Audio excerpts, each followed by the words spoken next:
Vuoi un aiuto, Elisa? Faccio anche io insieme a te? Ovviamente no. No, fai tutto tu. Fai tutto tu. Sì, certo. Dove butto la terra? La vanga in mano, insieme a tanti ragazzi della scuola primaria Arcobaleno di Padova, Elisa ha dimostrato di essere brava non solo a cantare ma anche a prendersi cura della terra. La cantante friulana ha dato il via alla piantumazione di 65 nuovi alberi nell'area del Parco Agricolo del Basso Isonzo in occasione della festa dell'albero di primavera di Legambiente, che porterà quasi 1000 piante in tante città italiane. Primo appuntamento proprio a Padova. Facciamo così. L'area scelta è una zona destinata ora a parco agricolo e sottratta a consumo di suolo e cementificazione. Stiamo facendo dei passi avanti molto importanti.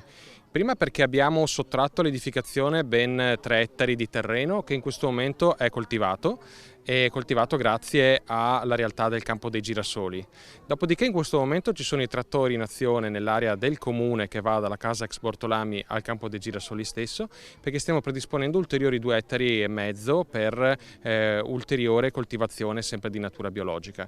Quindi alla fine noi avremo solo sulla parte comunale circa 12 ettari di coltivazioni biologiche. Gli alberi sono stati piantati grazie alla raccolta fondi Music for the Planet, promossa da Elisa in favore di Legambiente per contribuire agli obiettivi del progetto europeo Life Terra. Questo fondo Music for the Planet vuole essere magari una goccia, però una goccia che non se ne andrà, continuerà ad avvenire come potremo sempre, ci saremo possibilmente sempre di più. La festa dell'albero è anche l'occasione per dare un sostegno alle tante associazioni che si impegnano per la tutela dell'ambiente e dell'agricoltura rigenerativa. L'esperienza del Basso Isonzo è un esempio virtuoso in una regione in cui il consumo di suolo è ancora elevato.